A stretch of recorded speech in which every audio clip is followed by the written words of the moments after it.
kita tinjau batang yang ditarik lagi. Jadi kalau ada satu batang silinder gitu lah ya, atau batang baja kecil yang ditarik dengan gaya P begitu misalnya. Nah, sebenarnya selain bertambah panjang, apalagi deformasi yang dialami oleh batang ini? Selain bertambah panjang. Akibat gaya tarik ini saja. Ada yang bisa ngasih kira-kira apa jawabannya? Selain bertambah panjang, apa yang dialami oleh batang ini? Atau saya perbesar di gambarnya. Hanya sebagian aja ya. Jadi selain dia nambah panjang ke sana, karena gaya P, tambah panjang, apa yang dialami? Anda ini terlalu diam begini. Yang dari tadi belum kita bahas, sebenarnya selain tambah panjang ada apa? Bagaimana dengan arah lainnya?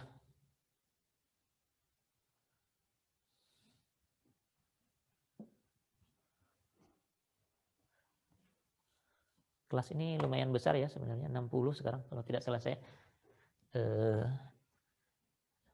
Saya harapkannya sih lebih ribut dari ini maksudnya, diskusinya. Selain tambah panjang, ada apa?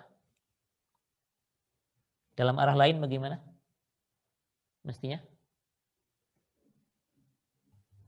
Di diameternya jadi lebih kecil.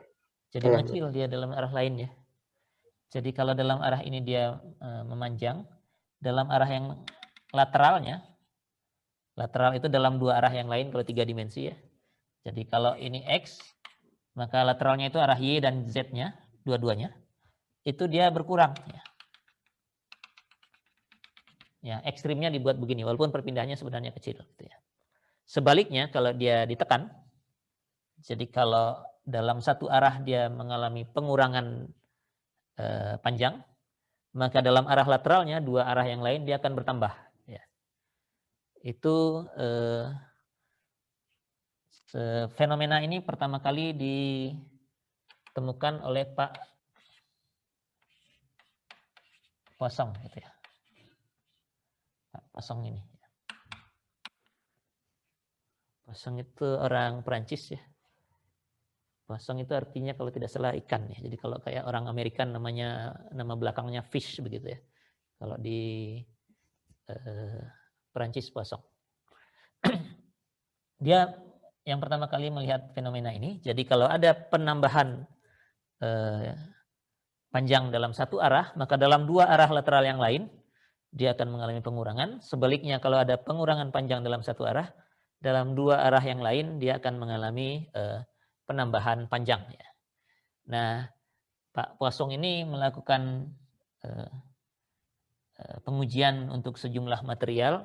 Dia menemukan bahwa perbandingan antara perpindahan lateral dengan perpindahan longitudinal ini itu konstan untuk setiap material ya. Jadi tergantung bahannya, setiap bahan itu punya yang namanya rasio Poisson. Rasio Poisson. Yang hurufnya, nah ini satu huruf lagi, kita ketemu lagi dengan satu huruf Yunani. Ini huruf Nu ya. Huruf Nu itu perbandingan dari regangan dalam arah lateral dibanding dengan arah memanjang atau longitudinal ya.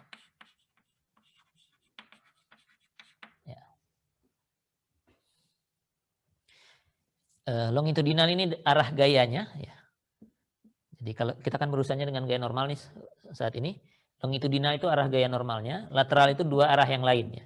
Kalau ini X, lateral itu bisa Y, bisa Z ya. Dan karena kalau yang satu bertambah, yang lain berkurang, atau sebaliknya, yang longitudinal bertambah, yang lateralnya berkurang. Jadi tandanya selalu berbeda.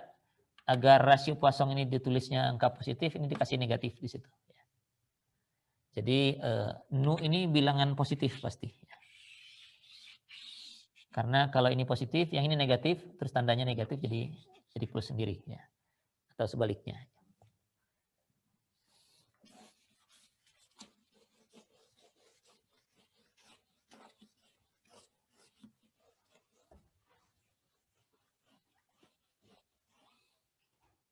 Jadi dalam bentuk lain Anda bisa nuliskannya epsilon X per epsilon Y, artinya gayanya dalam arah Y ini, ya kalau kayak begini ya. Atau epsilon Z per epsilon Y. Kalau kayak begini. Kalau ditulisnya Y per X, Z per X, berarti nariknya dalam arah X ini. Ya. Z dan Y-nya yang lateral, ini X dan Z-nya yang lateral. Kalau satunya lagi, ya tinggal diganti aja. Ya. Jadi begitu. Ya. Ada efek ini. Nah, jadinya di contoh soal yang tadi,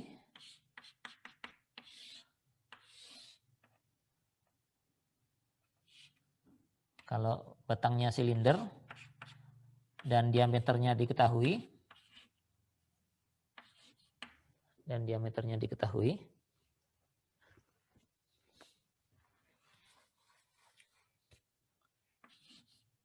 misalnya, atau kalau segi 4 ya ukuran panjang dan lebarnya diketahui, selain A-nya, ya A-nya bisa dihitung dari sini. Akibat gaya P ini, kalau batang ini ditarik, Anda sekarang sudah bisa menghitung deltanya, sekalian juga dengan D aksennya ya, D barunya begitu. Jadi kalau akibat gaya P dia bertambah panjang sekian milimeter, diameternya akan berkurang. Ya. Berkurangnya berapa? Sebanding dengan ini. Sebanding dengan ini. Ini kan regangan ya, ini perbandingan regangan. Tapi kalau dari regangan ke perpindahan, Anda kan tinggal dikalikan panjang awal saja sudah jadi perpindahan. Kalau mau pakai contoh, bisalah satu contohnya.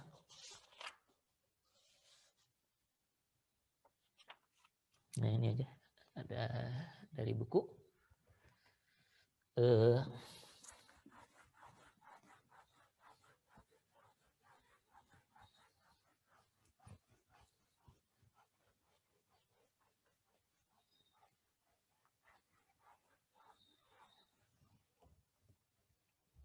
Ini batang yang sama dengan itu tadi. Gambarnya dibuat sama aja ya. Jadi dimensinya yang saya tentukan di sini, L-nya panjang awal dari batang ini itu 500 mm. Kemudian gaya tariknya ini 12 kN. Jadi panjangnya 500 mm, ini terlalu ramai kalau saya tulis di sini. Lalu akibat gaya ini karena materialnya enggak disebutkan, terjadi perpindahan sebesar 2,4, nah di sana aja saya tulis. Ini deltanya ini tambahan panjang akibat gaya yang 12 kN itu sebesar 12 mikron ya. 2,4 mikron. Gayanya yang 12 kN. Ini 2,4 mikron. Oh, 300 ya. Salah nulis. 300 mikron ya. Taman panjangnya. Tapi ada di sini delta diameternya ya. Jadi diameternya berkurang. Ya. Awalnya 16. Jadi diameter awalnya 16 mm. Kemudian setelah ditarik oleh gaya 12 kN itu dia berkurang karena bertambah panjang, artinya diameternya berkurang sebesar 2,4 mikron. 2,4 mikron. kita diminta menentukan modulus elastisitas dan rasio Poisson dari material tersebut ya. Jadi ini materialnya belum tahu, dilakukan pengujian, ditarik begitu, lalu dicatat tambah panjangnya berapa, lalu diameternya berkurang berapa, dari situ kita bisa tentukan modulus elastisitas dan rasio Poissonnya ya. Oke. Mulai dari mana ini? Mulai dari mana? Rasio Poissonnya, Pak. Dari rasio Poisson itu perbandingan lateral dibanding epsilon longitudinal ya. Lateralnya kita sudah punya, dia berkurang 2,4, awalnya 16 ya. Jadi punya nih kita epsilon lateral ya. Dari itu epsilon lateralnya artinya minus 2,4, ini sama-sama ini mikron ya. Mikron itu dengan milimeter kali 10 pangkat min 3 ya. Mikron itu kan sepersejuta meter ya.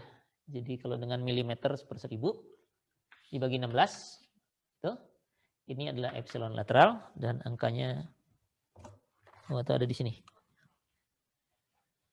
Ada minus 150 ditulisnya di sini pakai 10 pangkat 6 ya. Kali 10 pangkat minus 6 ya.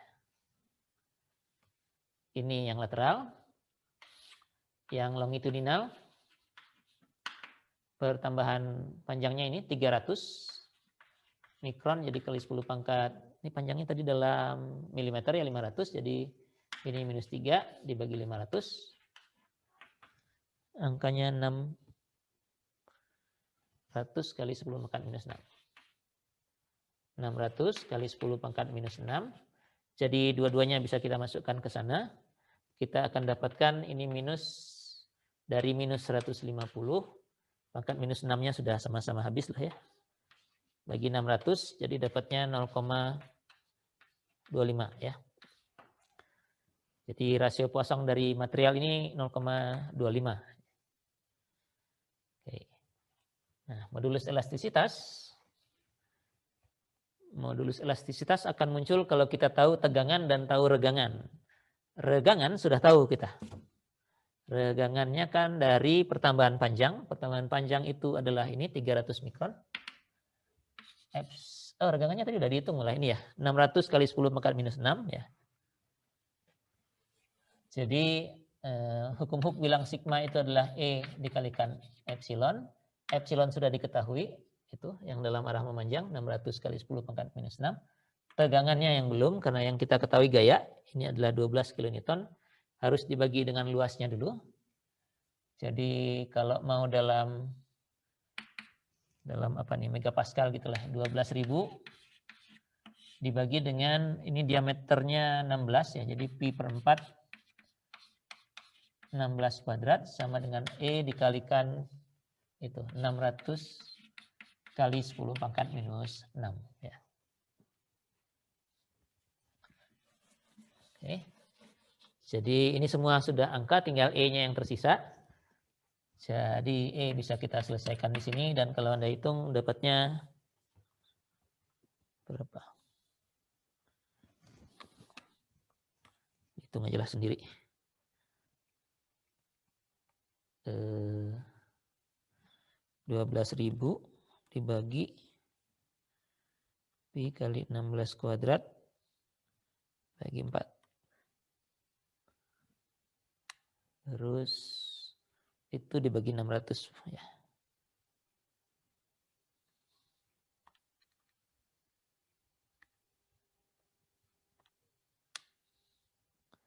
(99471) 472 ya. 99472. Ini satuannya ini Newton, ini milimeter semua, jadi ini MPa ya. Atau kalau mau gigapascal 99,5 gitu ya. Gigapascal. Jadi demikian.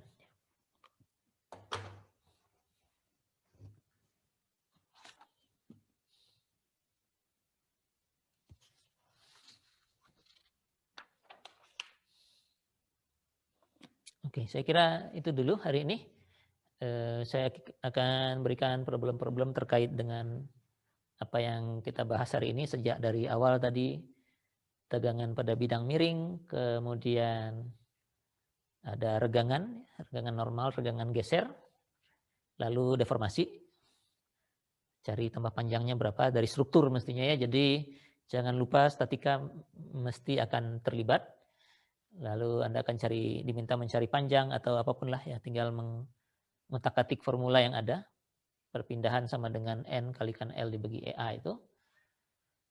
Dan ini ya, soal-soal yang terkait dengan deformasi longitudinal dan lateral. Kelihatannya PR akan saya taruh di assignment ya, jadi Anda lihat assignment itu, nanti masukkannya di assignment persis seperti yang kemarin ya. Jadi soalnya tidak di kelas material lagi, tapi di assignment. Oke, kalau ada yang mau ditanyakan silahkan disampaikan. Kalau enggak, sampai di sini saja.